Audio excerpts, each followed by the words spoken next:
23.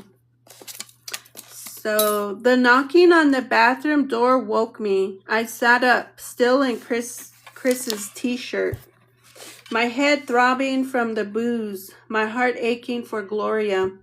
It had been years since I had seen her, and last night was bittersweet. I could feel her presence still, as well as the fear that Irma was pressing into her. Now Irma was coming for my ghost, and I was letting her. "Are you okay in there?" Chris spoke through the door. I looked myself in the mirror, stained with the remnants of my nosebleed, and splashed some water on my face. "Yes, I'm fine." I opened the door to the sight of him wrapped up in my sheets.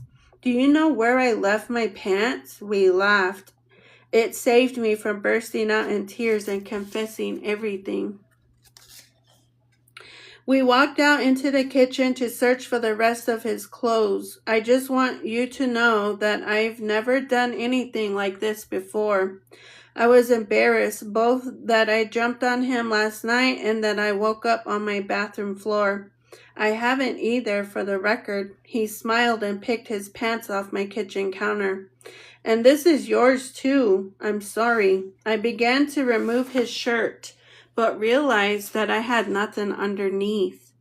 He pulled it off for me and began to kiss me again, right up until there was a knock on my door. Just a second. I let go of Chris and ran in to look out through the viewer. My grandma and Mr. Bitzili stood right outside. "Jesus, it's my grandma." I hurried back into the room to put some clothes on. "Your grandma?" Chris put his clothes on faster. "Yes, and the medicine man."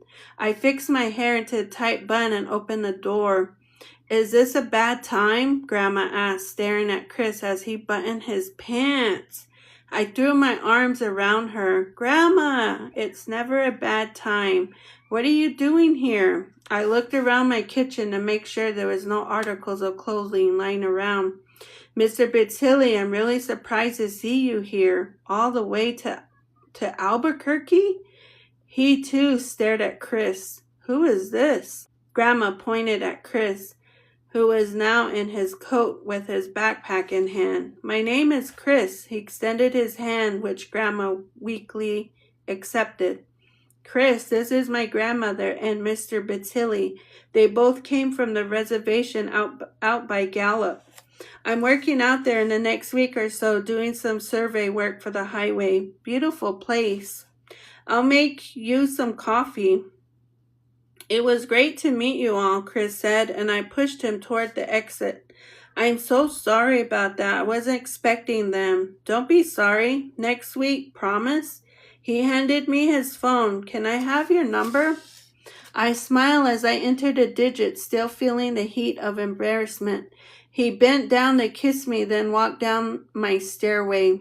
"Who was that?" Grandma was now standing in my doorway, livid.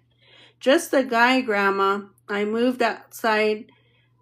quickly inside and tried to make coffee, anything to keep me from having to look them in the face. Oh my God. The front door swung open. Did I just see that guy from last night make the walk of shame down the stairs? "Rita, you animal." Shanice rounded the corner and saw Grandma and Mr. Bitzili waiting for coffee. "Oh, hi, Grandma." She lunged to the couch and gave Grandma a hug. I see the two of you were out and about last night." Grandma started to straighten out the magazines on my coffee table. "You both smell like a bar." "I'm sorry, Grandma." Shanice smiled. "It's never Rita's idea. Listen to her, Grandma. It's never me." The coffee steamed from its spout. I was feeling sick to my stomach. I could sense their eyes on me, waiting to make contact with mine. "What is everyone staring at?" I was turning red with embarrassment. Mr. Bitzili stood. "We came here to see you because we know that something is going on. Something more than you're telling. All I have to do was walk into his house with your clothes and bag for him to turn as white as snow." Grandma glanced over to Mr. Bitzili. He knew right away that something was wrong, that you had gotten yourself into something you couldn't get out of. Wow, Shanice gulped her coffee. You knew all that because of laundry? We have been more than patient with this profession that you've chosen, but I think it has gone way too far. Grandma scolded me like a spoiled child. And then we come here and find you with this strange man smelling of booze. No wonder. Rita, I think I'm gonna shower over at Phillips. I'll catch you later, right? I nodded. Shanice mouthed sorry as she snuck out the door. I knew right then I had to come clean. I have this spirit that won't leave. I put my head down. She will not leave me alone until I help her solve her case. That's what's going on. And there is no amount of praying that you can do to make her leave. Nothing will make her leave until I do what she wants. I'll never understand why you think you need to help these strangers. These people are stuck in this world and you're only prolonging the agony. You need to stop what you're doing now. Stop before one of these things finally kills you. Mr. Bittilli was angry. She has opened a portal, I explained. There are people coming in and out all the time and I can't control it anymore. She is too strong. Last night she even pulled Gloria through. Grandma gasped. I can't close it. I've tried. She's just too powerful. You need to quit this job of yours. Grandma was shaking. You need to quit it for all of us. Grandma, it doesn't matter if I quit. She will just keep following me. It's what she does. I glanced over at Irma, who turned to me and shrugged. Either way, yesterday I was put on suspension. Now I have 3 months before I can go to work again. Good. Grandma sat up on the couch. Now you can come home. Leave all of this here. Mr. Bittilli took a bundle from his coat and began to sing and bless my apartment. My grandma hugged me as tightly as she could. He came over to me with his whistle in his mouth and pushed his prayers into my body, singing louder than I'd ever heard him before, until his voice became raspy and weary. Once done, he wanted to leave. I can still feel that thing here, he said. Grandma agreed. I'm not letting the two of you drive home alone. I began to pack a small bag. I'm driving you back to Tohatchi. I'll catch the train back here tomorrow. We've drove the 3 hours here. We can certainly drive the 3 hours back home, Mr. Bittilli said. These ghosts that you see, they're obsessed with this world. Did you know that? These things are still attached to their memories, their possessions, that they have no desire to move on. It is evil. This thing, it's evil. There was a long silence. I didn't know what to say. These people that help you, they are strangers. Why would you risk giving up your life to help someone whose life is already over? What would your grandma do if you left this world? Who would look after her? I guess I would, I answered. Mr. Bittilli sighed. He was still angry at me. I could feel it. Grandma hugged me one last time with all her strength, then walked into the hallway. Mr. Bittilli followed. I felt terrible. The weight of Irma returned constant and immediate. She was ready for me to get back to work. I turned on the heat and pulled some Navajo tea from my bag. Irma sat on my couch. We missed you, Rita, Irma said. We? I stared at the boiling water in my stove, the tea bundle moving around in the rim. Irma said that I could come along. A little boy's voice arose from the couch. I turned to see Judge Winter's son jumping on the cushions next to Irma as she smiled. He made my pulse rise. I thought you could use a little incentive. Irma watched as a boy ran around my apartment. Irma, that's not fair. I watched him, his wounds still visible over his bruised face and happy smile. It's too hard on the little ones. Hey, he wanted to come. You want me to bring his father instead? Why are you doing this to me? I was angry now. You know I can't just snap my fingers. This is not how this works, Irma.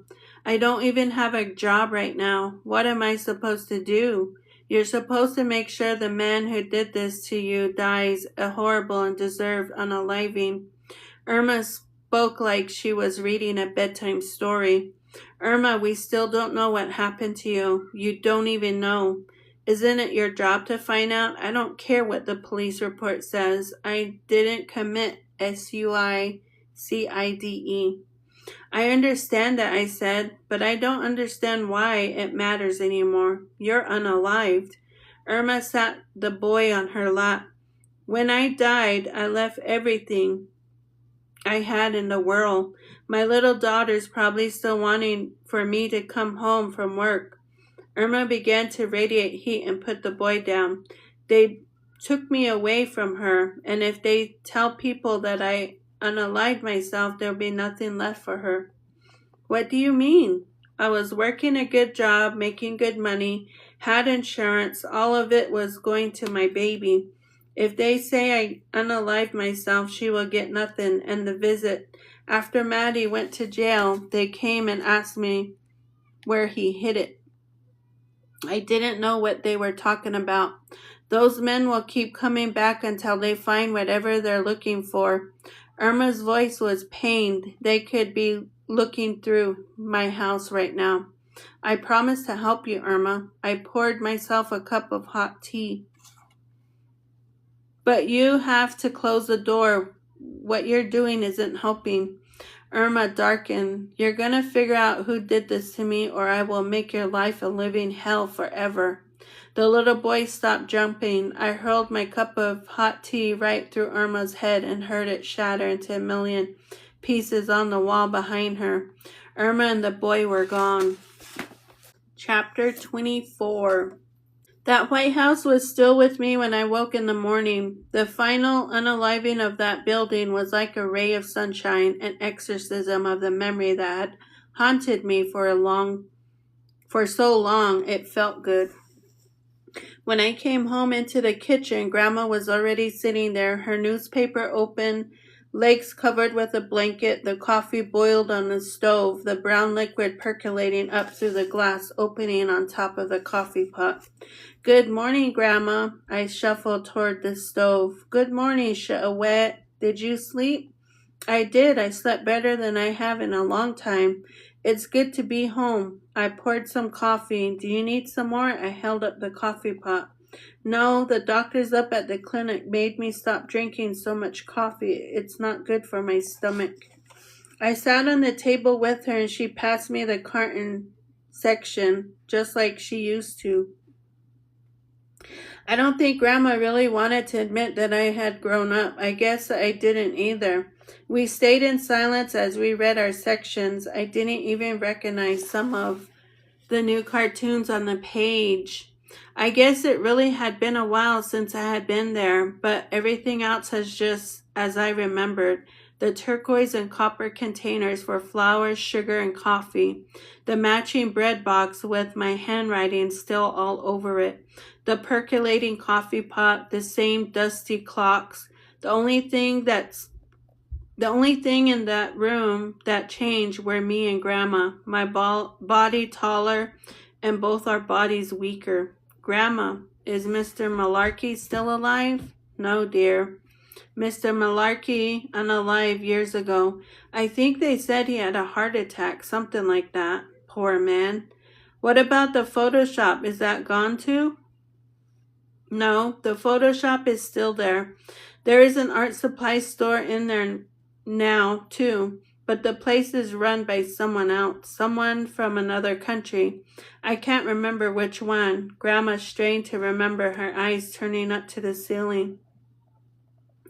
I want to go in and see if I can get these photos developed. I had pulled 120 cartridge from the Hasselblad.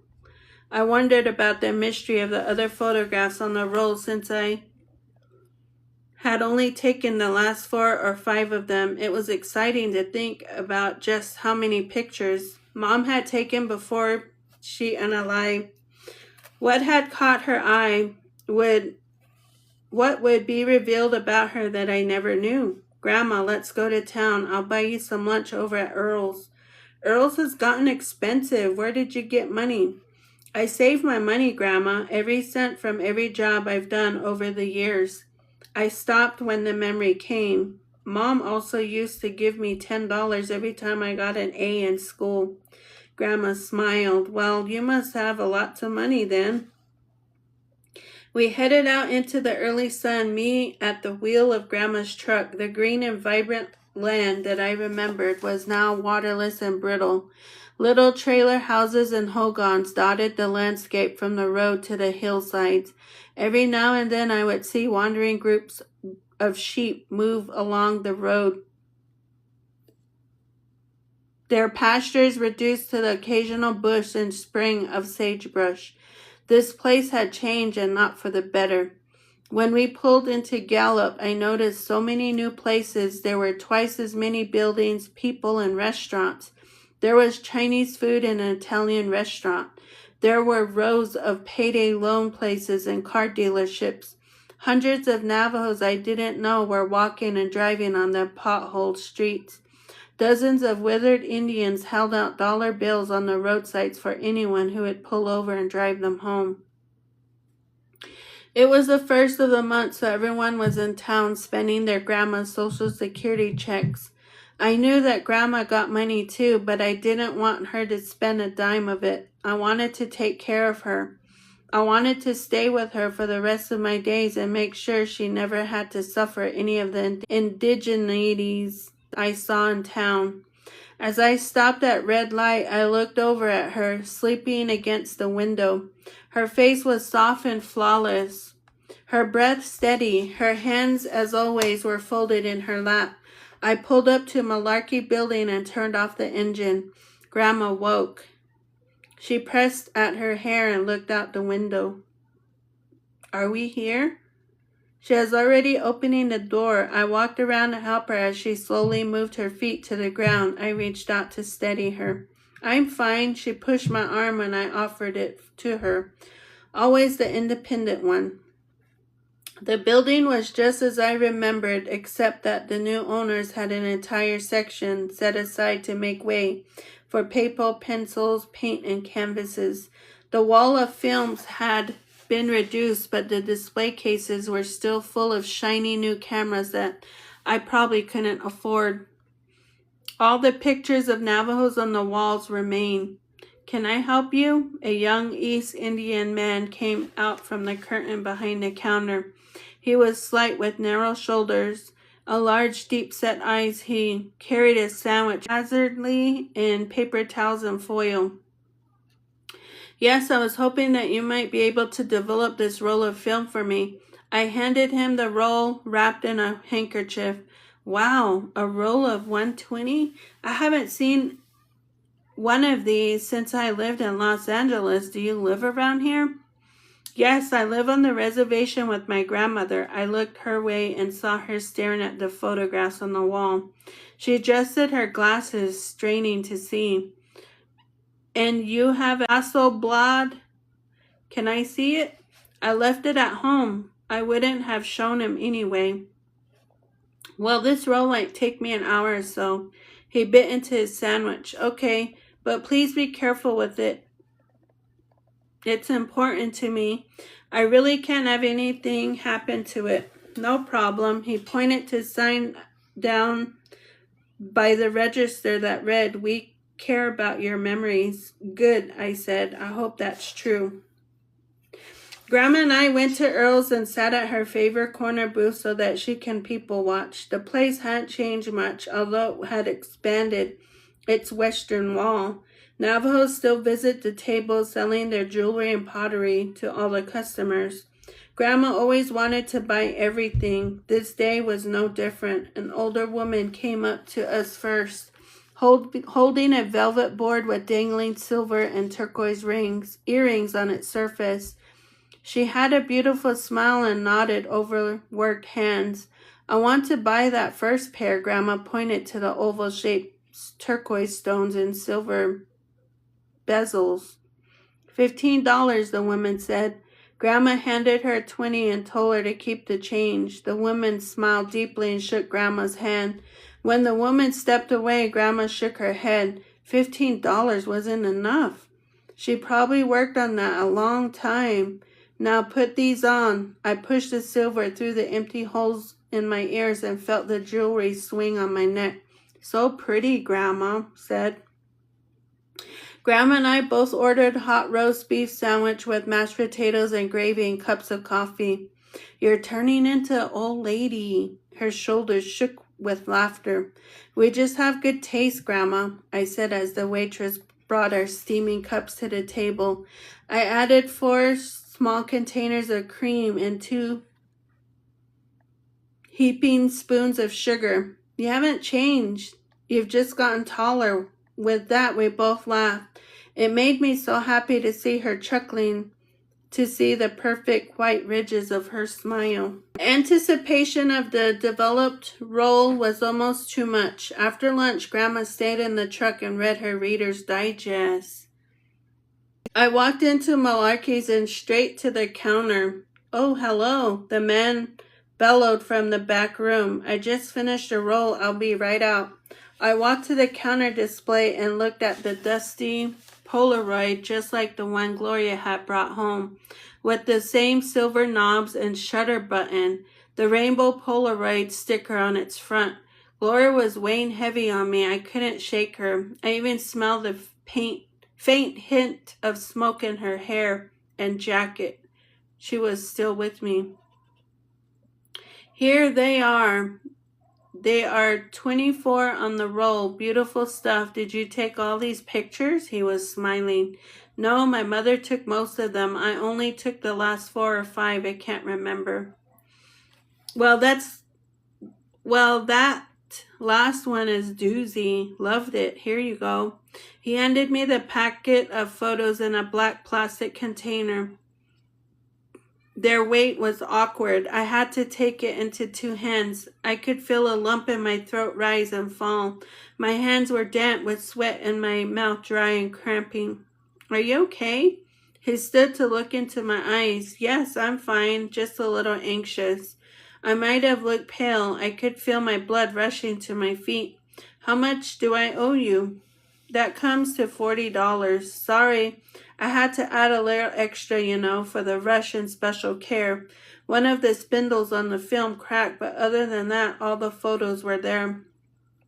That's nice, I said, and handed him the money. Well, are you going to open it? He smiled. If it were me, I would be tearing them open. But hey, I've already seen them. What do I know? I'm waiting to open them with my grandma. She's in the car. Well, if you're ever in town with the Hasselblad, come and visit, he shrugged. Sorry, I've never actually seen one in flesh, in my hands. Okay, when I opened the truck door, Grandma already had a smile on her face. Well, open them up.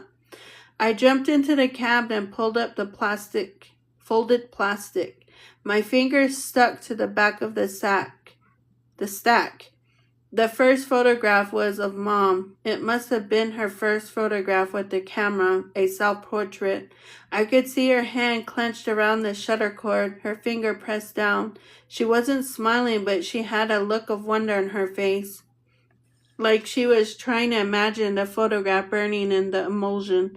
It was as if she were watching us open the envelope. There were 3 generations of memories all there together on the pages.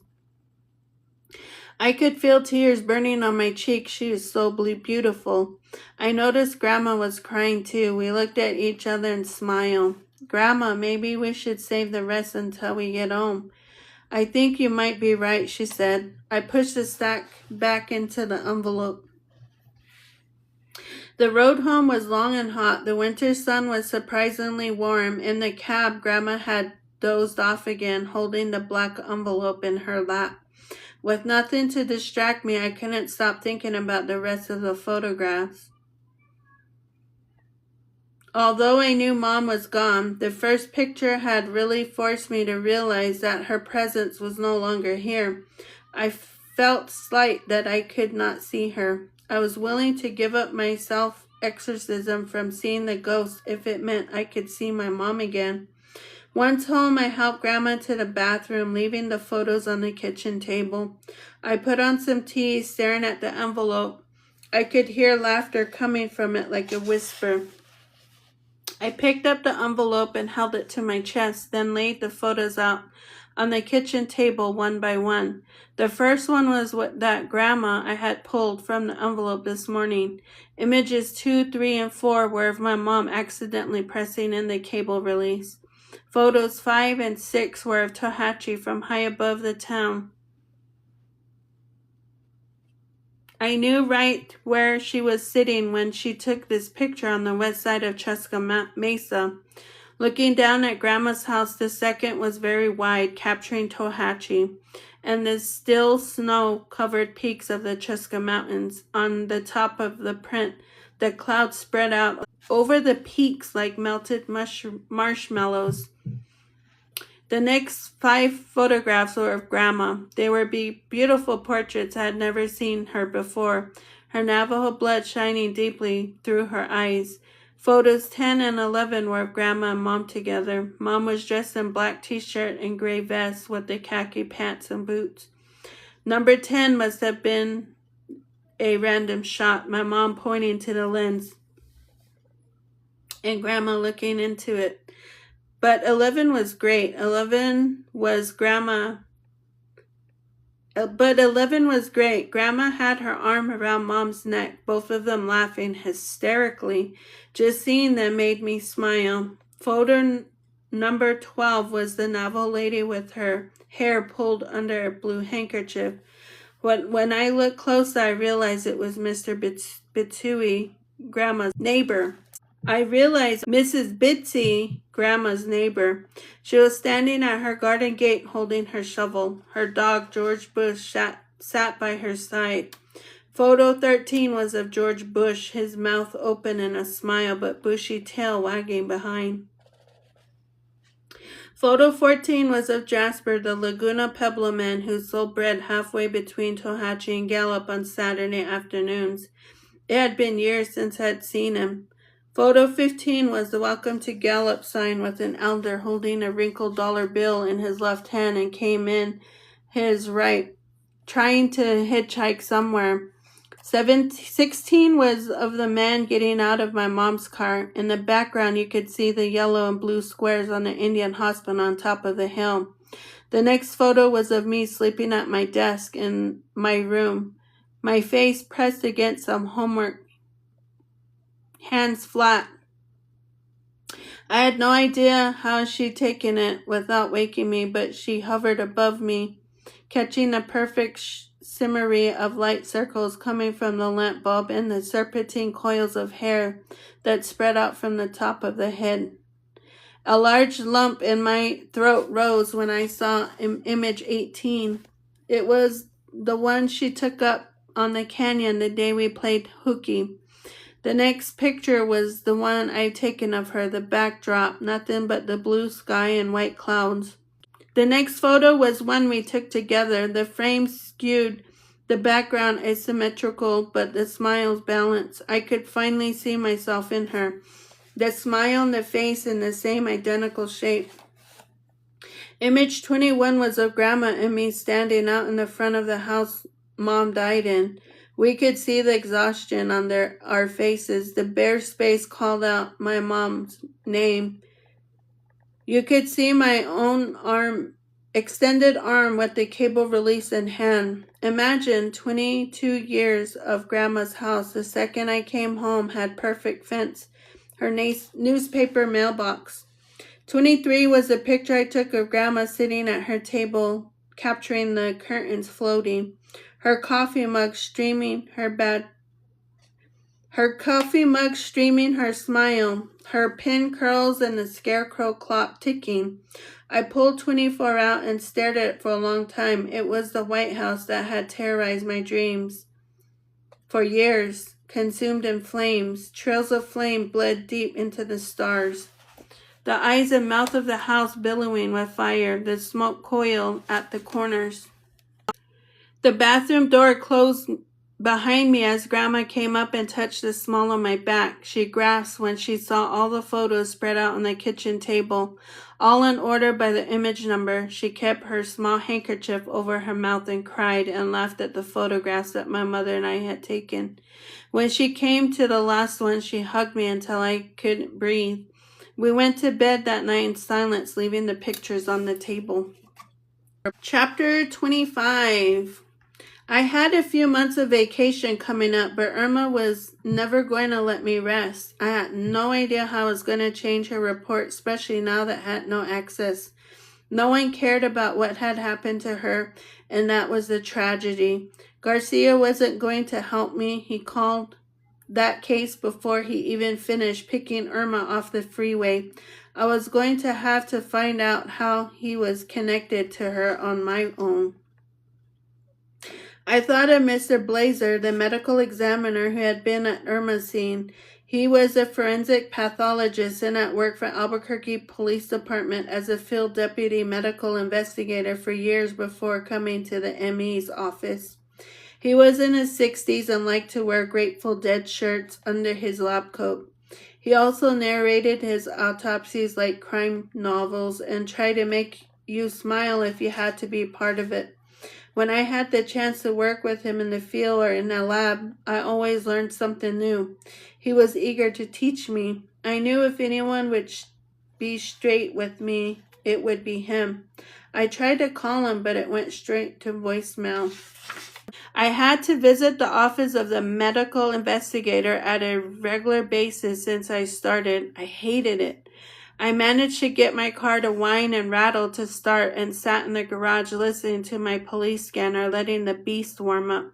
I'm thirsty. The voice of the ghost child spoke in the passenger seat. Jesus, my heart raced in my chest. They always managed to sneak up on me. I'm thirsty, the little boy said again. Get used to it, kid. You're dead. Irma's voice was different today, weaker, like it had 2 spots off from the radio frequency. Irma, I looked at her in the rearview mirror. I'm working on it. Not good enough. Irma moved towards me, draping her arm over my shoulder. I need you to work harder. I need you to know that nothing is going to happen to her. I put the car into gear and pulled out into the light, where pools of melting snow stood on every corner. The boy peered out in the window. You had a job, Irma, was it? What was it? I was the manager of the Apothecary on Central, that new bar right off the freeway. I was about to take over as a part owner with Maddie. Everything was about to change. Who is Maddie? He was my husband. Well, common law, you know, living in sin. Well, sometimes. So off and on. I don't think that has anything to do with this. Irma sounded annoyed as usual. Well, do you want help or not? It doesn't hurt you to share what you know. You're dead. What are you afraid of? Your boyfriend? Maddie's is dead, Irma's voice scratched. I was pulling up to OMI on 4-story battleship in blue, silver, and orange right off the freeway. The new building's glass was blinding in the morning light. Luckily, security buzzed me right in since I had been there before. I was glad that news of my suspension hadn't spread further than the crime lab. Dr. Blazer was in the laboratory examining something through an impressive microscope on the counter. He was surrounded by jars and jars of specimens, fingertips, ears, organs, all preserved labels that fall canning season. Well, are you going to stand there in a doorway being creepy, or are you going to ask me a question? Dr. Blazer looked up from his work.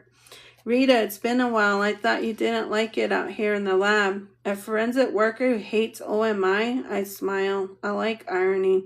Me too. He moved to his microscope. We just got a camera added to our MAX-40X and I cannot get it to take a picture. Everything is plugged in and I pressed a button and nothing. That's a reset button. I looked at the screen next to the microscope and reached behind to the unit power switch. It's always the simplest things, he said. So what brings you up here? Dr. Blazer took his sandwich out of his lab coat. The last time I saw you, you were out on the overpass that night. The Singleton case. Oh, yes, he took a bite of his sandwich, the overpass. Do you know what the ruling on that was? I tried to concentrate on something besides his sandwich. I was told it was suicide. That was hard to determine. There was no evidence to prove otherwise. He moved over to the counter, pulled a few files from the cabinet, turning pages. Manner of death, undetermined. That is what I put in my report. There was so little to go on since the body was so badly mutilated. No ligature marks or signs of struggle. Her family insisted she would never commit suicide. That she was on her way to a meeting and never came home. Do you know why the report would say that she committed suicide? Maybe because the detective on scene said it was. He handed me the report. I saw Garcia's name scribbled on the last page, but it wasn't following by the stamp from the coroner's office. The final determination was never made until the coroner signed off on the death certificate, and for now, that signature line was blank. We were able to determine that she was pregnant. Dr. Blazer moved into adjacent closet and began to put on his scrubs, booties, and face protector as two ambulance drivers brought a gurney into the room next to us. We found a 6 or 7 week old fetus in what was left of her. I think there is much more going on here than any of us even know. I closed the report. This woman deserves the benefit of the doubt. I wonder if she knew about the baby. That's hard to say, Dr. Blazer said. Some women claim they know from day one. I know she didn't jump, Dr. Blazer. Garcia is a lazy investigator. Follow your gut, Rita. Your guts are right most of the time, he smiled. And you're right. Garcia is a lazy investigator. Thanks, Doc. I'll be honest with you, Rita. We processed Judge Winters a couple of days ago, and our field investigator agreed with us on this. It wasn't a murder. suicide. You mean someone really did unalive the whole family? I hadn't let myself think about this scene since it sent me to the hospital. The trajectory of his injuries made it almost impossible. The starlit tearing you see with a self-inflicted wound wasn't there, nor the muzzle imprint. I thought it was an intermediate range at best, with some soot around the wound. Dr. Blazer walked toward the autopsy room and began to wash his hands. The bullet exit was through his cheek. So someone stood next to him and shot. That simple. Do you think there is something bigger going on? I wanted to know where he stood. I know that Judge Winters didn't pull that trigger on himself. Garcia was the lead detective on scene and concluded it was a murder, suicide, just like that. Do you think Garcia's involved? The doctor shifted his weight. I don't know, Rita. Maybe you should ask. Armenta? If anyone knows, it's that man. Garcia and Armenta spent over 20 years as partners. They saw each other more than their wives did. He gave me another one of his kind smiles. Let me know if there's anything I can do to help. He turned eager to get to the autopsy. I stopped him. What happened to Armida? Is he still in Albuquerque? Well, no one knows what happened to Armida, he said. We had a retirement party for him and he never showed up. Good guy, though. He opened the autopsy room with his hip. You take care, Rita. That is the end of that chapter, you guys.